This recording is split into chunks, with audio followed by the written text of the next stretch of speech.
오늘은 꿈에 대해서 이야기를 좀 할까 합니다. 제목을 꿈꾸는 자가 오는도다. 비아냥 거리는 소리죠. 그죠? 요셉의 형들이 요셉이 하도 꿈 얘기를 하니까 놀리는 소리를 어이구야 꿈꾸는 자 오는 게 이렇게 놀리는 말을 가지고 제목을 한번 전해봤습니다. 인간은 꿈을 꾸는 존재입니다. 꿈에는 두 종류가 있습니다. 하나는 잠잠해서 꾸는 꿈을 일반적으로 꿈이라 하고, 또 하나는 미래에 대한 희망을 꿈이라고 말합니다. 이제 꿈 얘기 좀 해보겠습니다. 인간이 왜 꿈을 꾸는지에 대해서는 아직까지 정확하게 밝혀진 사실이 없습니다. 심리학자들은 의학자들은 대개 무의식의 활동으로 봅니다. 체코에서 태어난 그 심리학의 원조를 우리가 지그문트 프로이트라고 합니다. 언제적 분이냐면요, 1856년에 태어나서 1939년이니까 거의 지금 돌아가신 지가 60일, 17부터면 78, 한 80년 전 분이시네. 네, 이분이 평생 뭘 하셨냐면 인간의 의식 세계를 파헤쳤습니다. 도대체 인간의 심리가 왜 어떤 사람은 삐딱하고, 어떤 사람은 선하고, 어떤 사람은 악하고, 어떤 사람은 왜 정신병에 걸리고, 왜 그럴까? 이런 의문이 있잖아요. 특히 전쟁을 치르면서요, 1차 세계대전을 또 2차 세계대전을 치르지 못하고 직전에 죽었습니다만, 세계대전을 치르면서 도대체가 인간이 어떤 존재이길래 이렇게 악한가? 폭탄을 터뜨리고 죽이고, 막 칼로 찔러 죽이고. 성경으로 돌아왔으면 참 좋았을 텐데, 아무튼 이분은 의학적으로, 의사니까 의학적으로 분석했습니다. 그랬더니 의식 세계가 세 가지 종류가 있어요. 하나는 리비도라 그럽니다. 이건 본능적 욕구입니다. 쾌락적 욕구. 그 다음에 완전히 무의식 세계, 그러니까 본능과 충동의 원천, 이걸 에너지 저장고라고 하는데, 이드라고 하는데 우리말로 원초화라고 번역했어요. 원초화.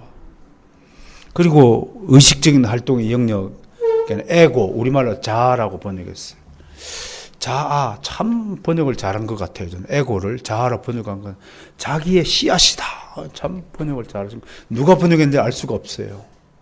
근데 번역을 참 잘했다라고 볼 수 있습니다. 이 중 원초화의 세계에서 꿈의 작용이 일어난다고 봅니다.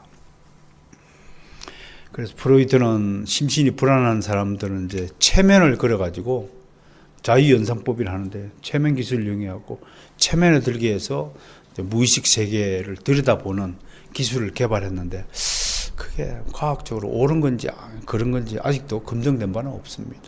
여러분, 체면에 대해서 어떻게 생각하시는지 한번 생각을 해보시죠. 이따가 토론 시간에 자유연상법이라든지 최면 기술에 대해서, 인간의 무의식 세계에 대해서 한번 토론을 해보시기를 바랍니다.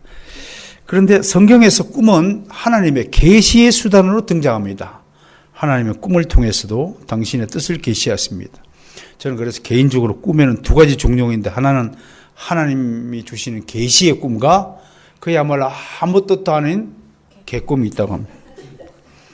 또 하나 생각하는 것은, 하나님이 굳이 깨어있을 때 말씀으로 계시하면 되실 것을 왜 꿈을 통해 계시하시는가 하는 것을 생각해 보았습니다. 제 식으로 말씀드리면, 저는 이것에 대해서 우리가 기도하지 않고 영적으로 깨어있지 않고 영적으로 졸고 있고 잠에 빠져 취해 있으니까 하나님이 꿈속에까지 찾아와서 우리에게 말씀하셨다, 그렇게 말하고 싶습니다. 그러니까 꿈속에서 하나님이 자꾸 만나시는 분은 반대로 그만큼 기도하지 않는다 이렇게 얘기할 수도 있지만 꼭 맞는 건 아닙니다.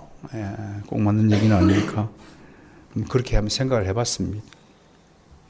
아무튼 하나님은 계시의 완성인 성경이 완성되기까지는 여러 계시의 방식을 사용하셨습니다. 그 중에 꿈도 이에 포함된다고 하는 것입니다. 구약 성경은 오늘 본문을 포함하여 이와 같은 사례들이 부지기 있습니다. 대표적인 사건을 여러분에게 소개합니다. 이걸 꿈의 계시라고 합니다. 창세기 2장 3절에서 하나님은 그랄 왕 아비멜렉 왕에게 현몽하여, 이 사람이 뭐 했어요? 아브라함의 아내 사라를 탁 건드리려고 하니까 탁 직전에 나타나고 건드리지 마라고 현몽했어요. 창세기 28장 12절에서는 야곱에게도 꿈에 나타나. 야곱의 꿈에도 나타났죠. 꿈에 뭘 봤어요? 사닥다리를 타고 천사가 오르락 내리락 한 것. 꿈을 꾸어서 그곳이 하나님의 집이다라는 것을 가르쳐 주었어요. 네가 누운 네 모든 땅을 내가 너에게 주리라. 계시하신 거예요. 꿈에 계시는 곳곳에 있죠. 오늘 본문을 읽은 요셉도 꿈 전문가죠. 그죠? 꿈 전문가예요. 그 다음에 솔로몬에게도 꿈속을 통해서 지혜만 구했는데 꿈을 통해서 4가지 선물을 더 얹어주셨잖아요. 그래서 여러분 월급 받을 때 해마다 보너스 받는 것이 성경적 근거가 충분히 있다. 예수님의 아버지 요셉에게도 하나님 꿈에 나타나셨어. 아니 자기 약혼녀가 임신을 한다네. 임신했다네. 이게 사람 환장할 노릇이잖아요. 하나님이 꿈에 나타났고 얘야. 그건 마리아가 뭐 외간 남자랑 잘못을 해서 아기가 태어난 것이 아니라 성령으로 잉태한 아기란다. 얼마나 위로를 받았을까요? 이렇게 하나님의 사랑의 계십니다. 고넬료에게도 또 동방박사들에게도 베드로에게도 꿈에 나타나서 하나님 숱합니다. 그 중에서도 우리가 정말 결정적인 교회사에서 중요한 꿈의 계시가 바울에게 나타난 계시입니다. 꿈에 나타나고 어떻게 해요? 유럽으로 건너가라.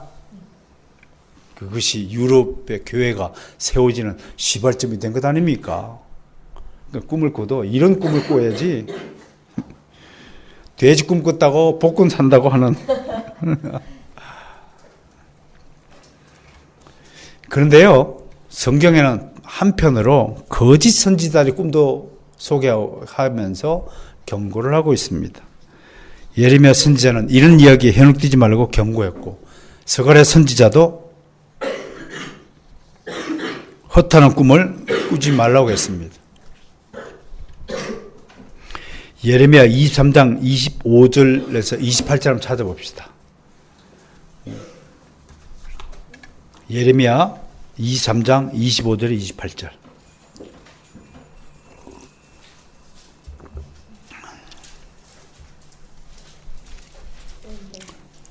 시작. 내 이름으로 거짓을 예언하는 선지자들의 말에 내가 꿈을 꾸었다고 말하는 것을 내가 들었노라. 거짓을 예언하는 선지자들이 언제까지 이 마음을 품겠느냐. 그들이 그 마음에 간교한 것을 예언하느니라. 그들이 서로 꿈꾼 것을 말하니 그 생각인즉 그들의 조상들이 바알로 말미암아 내 이름을 잊어버린 것 같이 내 백성으로 내 이름을 잊게 함이로다. 여호와의 말씀이니라. 꿈을 꾼 선지자는 꿈을 말할 것이요 내 말을 받은 자는 성실함으로 내 말을 말할 것이라. 겨가 어찌 알곡과 같겠느냐. 요즘에도 주변에 이상하게 접근하고 이상한 이야기를 하는 사람들이 많이 있습니다. 내가 꿈속에서 하나님의 말씀을 들었는데 말이야, 당신 한테 필요한 말인 것 같아 라고 이런 식으로 그 말을 전하는 거. 내가 기도하다가 떠올라서 생각한 건데 말이야, 무슨 일 없어? 이렇게 말하는 거. 아주 이런 것들은 거짓 꿈이요, 거짓 선지자, 현혹된 아주 나쁜 영의 역사일 수도 있다는 것을 경계해야 됩니다. 꼭 다는 그렇지는 않겠지만 진짜 꿈을 꾸어서 좋은 충고도 하겠지만 괜히 득이 안 되고 사람 마음을 혼란시키고 현혹시키고 이간질시키고 막 시기 질투를 부추기고 하는 것들 괜히 겁주고 꿈에서 보니까 말이야 그런 이상한 것들을 빙자한 그 욕구가 여러분들은 설사 그렇게 행하지 않았다 할지라도 모든 그리스도인들의 마음속에는 그런 허황된 신비로운 욕구가 자리 잡고 있다는 것을 여러분 경고 삼아야 됩니다. 우리도 그렇게 말하고 싶어 합니다. 기도하다가 느꼈는데 말이야 어쩌고 조심해야 됩니다. 특별히 꿈은 하나님의 계시의 방편이기도 하지만 꿈과 해몽의 능력은 은사의 한 형태로 주어집니다. 다니엘 경우가 그렇습니다. 하나님은 바벨론 왕 느부갓네살의 꿈을 다니엘로 하여금 해몽하도록 했습니다. 그런데요, 다니엘의 해몽 능력이 얼마나 출중했으면요, 그 다니엘서 2장 부분을 잘 읽어보시면 다니엘은요, 그 왕이 자기 꿈의 내용을 말하지도 않았는데 알아버려요. 이 정도는 되어야 꿈의 은사를 받았다고 할 정도입니다. 그러니까 돼지 꿈을 자주 꾸는 사람은 그냥 개꿈이 아니라 돼지 꿈이다 그렇게 생각하고 말 것입니다. 그건 은사가 아니기 때문입니다. 적어도 하나님으로 꿈의 은사를 받았다 그러면 그 해몽 능력이 적중해야 합니다. 그렇지 않고는 함부로 꿈에 대해서 말할 필요가 없다 이렇게 생각을 합니다. 오늘의 주인공 요셉도 이런 은사대 하나입니다. 이런 자를 성경은 꿈꾸는 자라고 말을 합니다. 히브리어로 이게 재미있어요. 꿈꾸는 자가요. 따라서 해볼게요. 홀렘, 할렘. 홀리는 겁니다. 할리는 겁니다. 홀렘, 할렘 합니다. 근데 이 단어는요, 특별히 신의 영감을 얻고 장래의 일을 추적하는 능력이기도 하지만 대부분 성경에는 거짓 선지자가 가진 능력을 말할 때 홀렘, 할렘을 용어를 씁니다. 신명기 13장 5절 한번 보겠습니다. 오늘 성경을 좀 제법 찾네요. 신명기 13장 5절.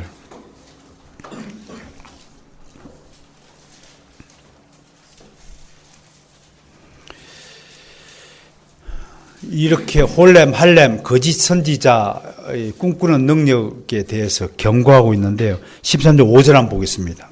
5절. 그냥 한번 눈으로 보세요. 제가 짚어보겠습니다. 그런, 제 앞에 중간에 첫째 줄에 뭐라고 되어 그런 선지자나 꿈꾸는 자는 어떻게 하라고요? 죽이라. 이는 그가 그래놓고 그 중간쯤에 뭐 하려 하는 사람이라고요? 너희의 하나님 여호와를 배반하게 하려는 사람이고, 마지막 줄에는 명령하신 도에서 너희를 꿰어내려고 말하는 자다. 꿈을 가지고 빙자하여서 말하는 사람은 이런 위험성을 가진 사람이니까 경계하라고 우리에게 하는 겁니다. 우리 주변에 여러분들이 찾아와가지고 꿈 얘기하고 뭐 기도하면서 내가 당신을 위해서 기도하는 동 하는 사람들은 진실로 그 사람이 나를 위해서 기도하는 사람이 아닐 것입니다. 중보의 기도자는 그런 모습이 아닙니다. 오늘 본문을 통해서 우리 몇 가지 사항을 체크해야 됩니다. 요셉의 꿈을 통해서. 그것은 오늘날 우리에게도 그대로 적용되어야 할 교훈이기도 합니다. 첫째, 꿈을 발설하는 것에 대해서 신중함이 필요합니다. 오늘 요셉은 자신이 꾼 꿈을 형들에게 함부로 발설함으로써 스스로 고초를 겪게 되었습니다. 물론 이때 요셉의 나이가 17살밖에 되지 않았으니까 어린 나이니까 분별력도 없게 되지만 어떻든 꿈도 가려서 말할 줄 아는 지혜를 가져야 합니다. 그냥 부부끼리 논하세요. 교회 안으로 가져와가지고 그거를 뭐 발설하고 그러지 않기를 바랍니다. 혹시 여러분들의 담임 목사에게 무슨 변고가 생기걸랑 저한테 살짝 와서 하든지 그것도 뭐 쓸데없는 꿈 같으면 발설하지 않는 게 좋습니다. 형들은 요셉의 꿈의 이야기를 듣고 즉시 마음에서 뭐가 끌어올랐습니까? 시기와 질투, 분노 이런 게 끌어올랐습니다. 이런 형들의 태도에는 뭐가 깔려 있어요? 아버지의 편애에 대한 저항, 반감도 깔려 있습니다. 여기다가 기름을 부어버렸어요. 이야, 그러니까 요셉이가 이집트로 노예로 종으로 팔려가게 된 잘못의 절반은 누구한테 있습니까? 아버지하고 본인한테 있어요. 형들이 팔아넘긴 거지만.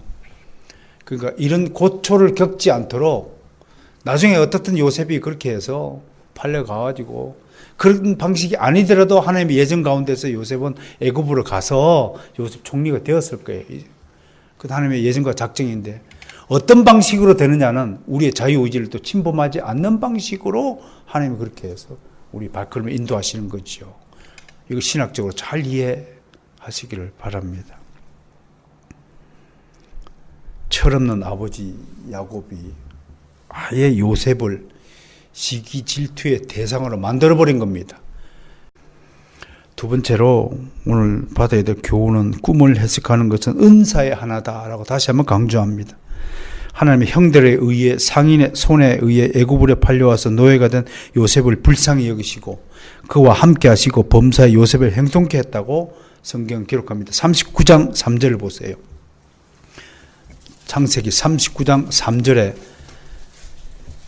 하나님이 함께 하시는 것은 이게 굉장히 중요한 표현입니다.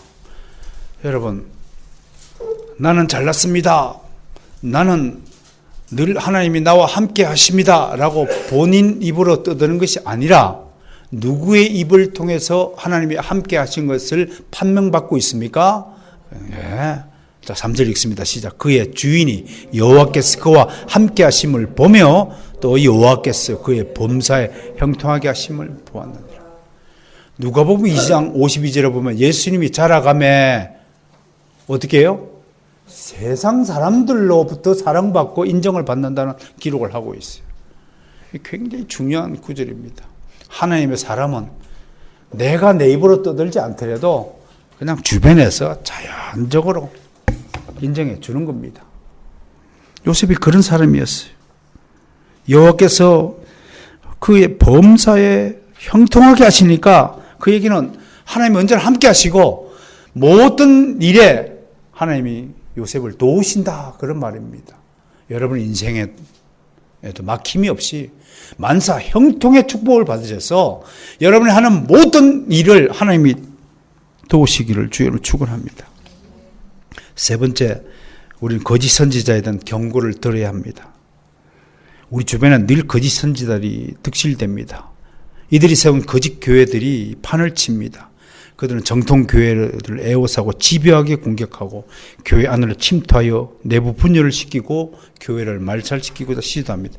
이들의 배후에 거짓 선지자가 도사리고 있고 이들이 쓰는 몇 가지 주특기들이 있는데 한 5가지만 여러분 소개합니다. 첫 번째, 주로 이적적인 방식을 통해서 이목을 집중시킵니다. 삽시간에 소문이 납니다. 그래서 사람들이 삽시간에 몰려드는 곳, 다는 그렇지 않겠지만 성령의 사람들, 역사가 있어서 구름대같이 허다한 증인들이 몰려드는 초대교회의 역사도 있지만 지금은 그런 역사보다는 대부분 이적적인 교회, 소문난 교회, 사람들이 구름대같이 몰려드는 교회는 대부분 이 배후에 거짓 선지자들 도사리고 있다고 봐야 됩니다. 현란합니다. 이들 은사들의 기술이에요. 그러나 이들의 특징이 뭐냐면 하나님의 긍휼하심이 없고 사랑이 없다고 하는 겁니다. 따뜻함이 없어요. 차가워요. 두 번째, 처음과 끝이 다르다고 하는 것입니다. 자신의 목적이 달성되면 표변하는 것입니다. 조심해야 됩니다. 세 번째는 한번 들어가면 빠져나오기가 어렵습니다. 통일교 한번 들어갔다 빠져나와 보실래요? 거기는 지킴이들이 있어갖고요. 자활단인가 이런 게 내부적으로 운영해서 통일교 안 나오면 조말하다가 안 들으면 야구방망이로 가가지고 두드려 패고 하는 일들이 비일비재했습니다. 요즘도 그런지 모르겠습니다만 자신의 먹잇감들이 그물을 빠져나가지 못하도록 다 그물망을 쳐놓은 것 같습니다. 네 번째는 이들 거짓 선지자들 곳에는 성령 열매가 없다고 합니다. 성령의 아름다운 9가지 열매, 갈라디아서 5장 22절 여러분 잘 기억할 것입니다. 사랑과 희락과 화평과 오래 참음과 자비와 양선과 충성과 온유와 절제, 이 9가지 성령의 열매가 맺어지지 않는다고 합니다. 다섯 번째, 매우 뚜렷한 특징인데요. 이들은 거짓 선지자들은 자기를 높여서 스스로 교주 노릇을 한다는 것입니다. 교주는 자신의 그룹 안에서 거의 절대적인 존재로 행세합니다. 교주가 죽으라면 목숨을 바치는 사례들도 비일비재합니다. 일본의 오음 종교 같은 경우가 대표적일 것입니다. 악한 영은 사람의 마음을 미혹하여 진리의 하나님의 말씀을 듣지 못하도록 귀를 막아 버립니다. 그러면 한국 교회에 왜 이렇게 이단들이 많을까 생각을 해봐야 됩니다. 여기 하나님의 뜻을 발견할 수 있어야 됩니다. 저는 단연코 이단들이 많다는 것은 그만큼 한국 교회에 참 그리스도인이 없고 대부분의 그리스도인들이 잘못된 교리와 신앙생활, 세속주의에 완전히 오염된 그런 상태를 가지고 있어서 하나님이 이단들을 통해서 참 교회를 징벌하고 계신다라고 저는 그렇게 해석합니다. 하나님은 이스라엘이 남유다가 부패하고 타락하고 우상숭배에 빠지고 온갖 불의를 저질렀을 때 아수르를 통해서 북이스라엘을 징계했고 바벨론을 통해서 남유다를 징계했듯이 하나님은 지금 한국 교회를 온갖 이단들을 통해서 징계하고 계신다라고 저는 역사적으로 해석을 합니다. 이런 때 예수를 근신하며 기도하며 무엇이 문제인가 철저하게 분석할 수 있는 분별력을 갖춰야 될 것입니다. 결론입니다. 오늘은 한바탕 잠과 꿈에 대해서 말씀을 들었습니다. 그런데 신학적으로 이에 대한 마지막으로 정리가 필요합니다. 과연 오늘날에도 하나님이 이런 방식을 통해서 자신의 뜻과 계획을 계시하시는가 하는 질문을 하고 대답을 해야 합니다. 그러나 이제 성경의 정경화가 완성된 이후에 하나님은 더 이상 이런 방식으로 우리에게 계시하지 않으십니다. 기적도 마찬가지고 예언이나 방언도 특별 계시로 사용한 하나님의 은사들은 이제 종료되었습니다. 더 이상 특별한 방식으로 당신은 더 이상 말씀하실 것도 없고 말씀 계시가 다 완성되었기 때문에 그렇습니다. 성경에는 기적 신앙을 가지고 바른 믿음을 가진 사례를 하나도 소개하지 않습니다. 마태복음 16장 1절과 4절에서 보면 예수님은 자신에게 표적을 보여달라고 바리새인들이 요구하자 니네웨 사람들이 요나의 고래 표적을 보고 믿었는 회개하느냐 요나가 전하는 하나님의 말씀을 듣고 회개하느냐라고 물으시면서 요나의 표적밖에 내가 너에게 보여줄 것이 없다. 헬라인가 바리새인가 유대인가 이방인들은 표적을 구하나 너희들은 하나님의 말씀을 구해야 한다고 말씀했습니다. 여러분, 표적이나 기적을 보고 회심하고 구원을 얻는 신앙은 없습니다. 오직 믿음은 들음에서 납니다. 무엇을 들으면서요? 하나님의 말씀을 들으면서 구원이 이루어집니다. 그렇다고 지금은 그러면 그런 하나님의 특별 은혜가 다 사라진 것입니까? 아닙니다. 지금도 그리스도인들을 지키시고 위급한 지경에서 구출하시고 바른 길로 인도하시기 위해 펼치시는 각종 보호장치, 은혜의 장치는 지금도 시행되고 있습니다.